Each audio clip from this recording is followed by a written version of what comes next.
दर्शक बंधु आपण मैंने सुभद्रा योजनार पंचम किस्ती को अपेक्षा करी सुभद्रा योजनार पंचम किस्ती केबे आसीबो आपण भाबुथिबे तो आपण पाखरे न्यूज आसी पहुंची सारी कि सुभद्रा योजनार पंचम किस्ती आसंता काली मिलिया जाउछि। तो पूरा विवरणी ए सुभद्रा योजना को लेकिन जानिबा केउ माने सब सुभद्रा योजनार पंचम किस्ती पाई परिबे। या सहित जो भौणी माने नुआ आवेदन करथिले सेमानकु काली टंका मिलिबो कि नाही। सुभद्रा योजना 28 तारिख में मिल आप न्यूज रे देखिथे सुभद्रा योजनार किस्ती 28 तारिख में मिलवाक जाऊँगी। तो आसंता काली हूँ 28 तारिख आसंता काली मिल सुभद्रा योजनार पंचम किस्ती टंका।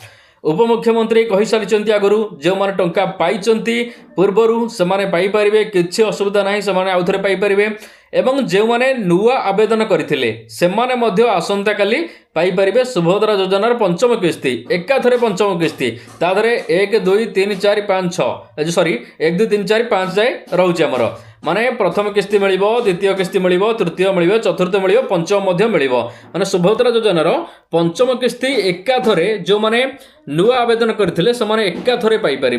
तो बड़ खबर जानिबा सुभद्रा योजना विषय रे।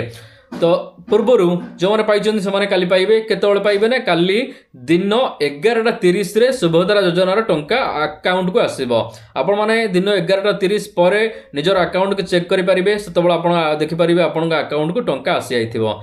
तो उपमुख्यमंत्री घोषणा करिसंती कि आसंता 28 तारिख माने काली दियाजिबो सुभद्रा योजनार पंचम किस्ती जोटा कि नयागढ़ रे एक सभा होची सेठारु मुख्यमंत्री सुभद्रा योजनार पंचम किस्ती टंका बंटन करिवे।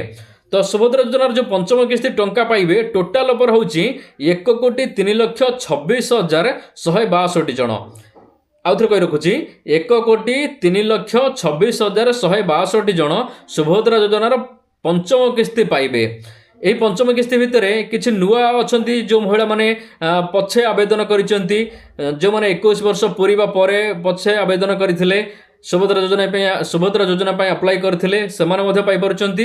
तो सेमानक संख्या होची कि 2,21,054 जन 2,21,054 जन ये होचंदी नुआ जो माने पछे आवेदन करथिले सेमानकु सुभद्रा योजना टंका मिलिबो एकाथरे 5टा किस्ती मिलिबो। माने प्रथम किस्ती भी मिलिबो जेहेतु समान हिसाब से दवा पड़ो सरकार कहते कि आमर 50,000 टका दिया 5 वर्ष भितर तेणु 2.5 वर्ष पूर्ण हो गला 5टा किस्ती मिल आउ 2.5 वर्ष आउ 5टा किस्ती मिल से सहित सामान करने एकाधरे जो नुआ 2,21,054 जन आवेदन कर पंचम किस्ती सहित देदेवे माने एकाथरे पाईगले 25,000 टंका।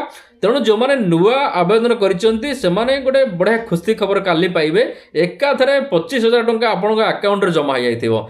तो आपन अकाउंट ठीक थिबो जदि आपन डीबीटी माध्यम रे टंका आपन आसुची किछि असुविधा नाही आपन काली सुभद्रा योजनार पंचम किस्ती पाई परिबे एवं यहाँ पर आपन निश्चित खुशी व्यक्त करिवे कि एकाथरे 25,000 टंका आपन अकाउंट को आसीगला। तो राज्य सरकारଙ୍କର सुभद्रा योजना यह उपरे आपणकर कौन विवरणी आपणकर कौन मतामत सुभद्रा योजना को लेकिन कमेंट माध्यम जनइबे। आउ जो मानकर मिल सारी पूर्वर से 20,000 टंका पाखापाखि पाई जाइछंती काली 5,000 टंका पुणी पाइबे 5टा किस्ती सेमानकर मध्य होइजिवो। 1,03,26,162 जन सुभद्रा योजना टंका पाई जाउछंती आसंता काली माने 28 तारिख रे।